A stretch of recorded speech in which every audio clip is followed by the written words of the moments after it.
Chinese copy paste কন্টেন্টগুলো নিয়ে আলোচনা শুরুতে আমরা এটা বোঝার চেষ্টা করব যে কোন কন্টেন্টগুলো মনিটাইজেশন পাবে। এখানে পাতি বাংলা ভাষায় যে ভিডিওতে একটি গল্প বলার জন্য বা কিছু বোঝানোর জন্য অন্য কোনো ক্রিয়েটরের ভিডিও থেকে কিছু ক্লিপ ইউজ করা হবে, সেই ভিডিওগুলো মনিটাইজেশনের আওতায় পড়বে। তো এই ভিডিওর মধ্যে মূলত আমরা চাইনিজ কন্টেন্ট বা চাইনিজ শর্ট ভিডিও নিয়েই আলোচনা করব, কিন্তু একটু অন্যরকম ভাবে করব। এখানে আমরা উত্তর খোঁজার চেষ্টা করব যে এই চাইনিজ ভিডিওগুলোর ভবিষ্যৎ অ্যাকচুয়ালি কি, কতদিন মানুষ এই ধরনের ভিডিও দেখবে এবং ক্রিয়েটাররা এই ধরনের ভিডিও বানিয়ে ভিউ জেনারেট করতে পারবে। এবং 3 নম্বর যে বিষয়টা সেটা হচ্ছে আমি এখানে আপনাদের শেখানোর চেষ্টা করব যে কিভাবে চাইনিজ ভিডিওগুলো কাজে লাগিয়ে আপনি ইউনিক কিছু ভিডিও তৈরি করতে পারেন এবং সেখান থেকে আপনার ব্র্যান্ড ভ্যালু এবং ফেস ভ্যালু তৈরি করতে পারেন। তো চলুন, এই ভিডিওটা অনেক ইন্টারেস্টিং হতে চলেছে, শুরু করা যায়। তো চাইনিজ শর্ট কন্টেন্টের ভবিষ্যৎটা বোঝার আগে বর্তমান অবস্থার আগে বোঝার চেষ্টা করি। লাস্ট 1 বছর ধরে বা আরো স্পেসিফিক্যালি যখন থেকে ইউটিউবে শর্ট মনিটাইজেশন হয়েছে, তখন থেকে কিছু মানুষ এই ধরনের কন্টেন্ট বানানো শুরু করে।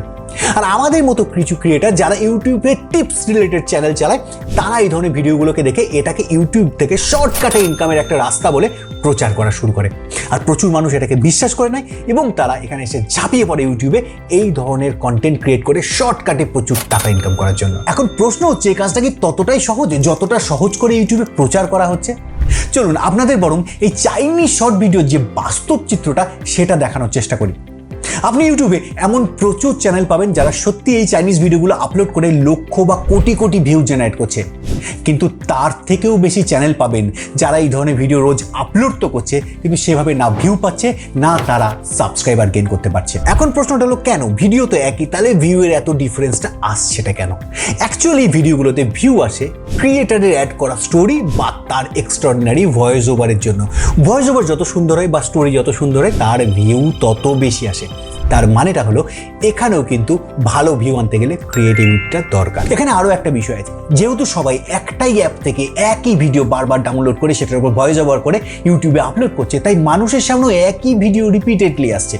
এবার প্রথমবার যে একটা ভিডিও খুঁজে বার করে সেটার উপর ভয়েস ওভার করে ইউটিউবে আপলোড করছে, তার ভিডিওতে ভিউ চলে আসছে, কিন্তু পরবর্তীতে যখন আরো অনেক মানুষ সেই ভিডিওটাই ভিউ আসছে দেখে সেম ভিডিও ডাউনলোড করে সেটাতে ভয়েস ওভার করে আপলোড করছে, তখন আর তারা তেমন ভিউ পাচ্ছে না। তার কারণ মানুষের সামনে যখন একই ভিডিও বারবার আসে, মানুষ সেটাকে দেখতে পছন্দ করে না যদি না সেটার মধ্যে ভালো এক্সট্রাঅর্ডিনারি কিছু ভয়েস ওভার ক্রিয়েট করা যায় বা এক্সট্রাঅর্ডিনারি কিছু স্টোরি অ্যাড করা যায়। আর এখন প্রশ্নটা হচ্ছে, এই ধরনের চ্যানেল ক্রিয়েট করে যারা সাকসেস পাচ্ছে তাদের ভবিষ্যৎটা কি বা কতদিন তারা ইউটিউব থেকে টাকা ইনকাম করতে পারবে? 1 নম্বর হচ্ছে, এই ধরনের চ্যানেল যারা দাঁড় করিয়ে ফেলেছে এই মুহূর্তে, তাদের বিরাট কিছু চিন্তার বিষয় না। তারা আগামী 1 বছর নিশ্চিন্তে এই ধরনের চ্যানেল থেকে ইনকাম করতে পারবে, যদি না ইউটিউব তাদের মনিটাইজেশন পলিসিতে কোনো চেঞ্জেস নিয়ে আসে বা তাদের চ্যানেলে পরপর 3টে স্ট্রাইক এসে চ্যানেল বন্ধ না হয়ে যায়। আর 2 নম্বর পয়েন্ট হলো, এই মুহূর্তে যারা এই চাইনিজ ভিডিও নিয়ে তাদের চ্যানেল শুরু করছে, তাদের কিন্তু একটা হাই কম্পিটিশনের সামনে পড়তে হচ্ছে।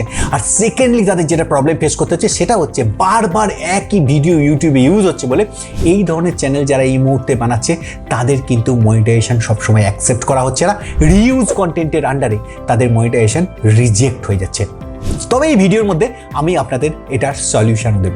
এই 3 নম্বর পয়েন্টটা আমার মতে সব থেকে ইম্পর্টেন্ট, আর সেটা হচ্ছে একজন ইউটিউব ক্রিয়েটারের ভবিষ্যৎ নির্ভর করে তার ফেস ভ্যালুর ওপর বা তার ব্র্যান্ডিং এর ওপর। আজকে আপনার একটা চ্যানেল চলছে, কালকে সেই চ্যানেলটা ডাউনফল এলে আপনি নতুন একটা চ্যানেল শুরু করতে পারেন, কিন্তু আপনাকে আবার প্রথম থেকে শুরু করতে হবে যদি না আপনার ব্র্যান্ড ভ্যালু থাকে বা আপনার ফেস ভ্যালু থাকে। এবার এই ইউটিউব যে চাইনিজ কন্টেন্ট যারা তৈরি করছে তাদের কিন্তু কোনো ফেস ভ্যালু তৈরি হয় না বা তাদের কোনো ব্র্যান্ডিংও তৈরি হয় না।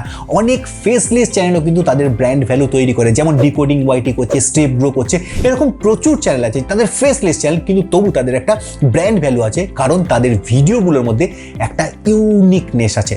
আর এইটাই হচ্ছে এই চাইনিজ ভিডিও ক্রিয়েট করার সব থেকে বড় মাইনাস পয়েন্ট। আর এখন হচ্ছে এই ভিডিও সব থেকে ইম্পর্টেন্ট পার্ট, কারণ আমি এখন আপনাদের ওয়াইটি দাদার ইউনিক টিপসটা দেব, যাতে করে আপনি এই চাইনিজ ভিডিও কপি করেও আপনার ব্র্যান্ডিং বা আপনার ফেস ভ্যালু ক্রিয়েট করতে পারবেন এবং তার সঙ্গে সঙ্গে এই রিউজ ইস্যুর হাত থেকে 100% বাঁচতে পারবেন। আর এর জন্য আপনাকে এমন একটা স্টোরি ক্রিয়েট করতে হবে যেখানে কয়েক সেকেন্ডের জন্য আপনি প্রথমেই আপনার ফেসটাকে দেখাতে পারবেন, যেমন ভাবে আমি এখানে করেছি। একবার দেখে নিন। তো ভাই লোক, আজকে হবে চাইনিজ আর ইন্ডিয়ানদের মধ্যে নুডলস খাওয়ার কম্পিটিশন। আমরা দেখবো কে সব থেকে বেশি স্পিডে নুডল খেতে পারে। আর এরপরে আপনি এখানে একটা কি দুটো চাইনিজ ভিডিও অ্যাড করুন এবং তার সঙ্গে সুন্দর করে আপনার ভয়েস ওভারটাকে অ্যাড করুন, যেমন ভাবে আমি এখানে করেছি। তো জিতছে কে, এই মোটু নাকি আমাদের চিকেন লেগ পিস দাদা?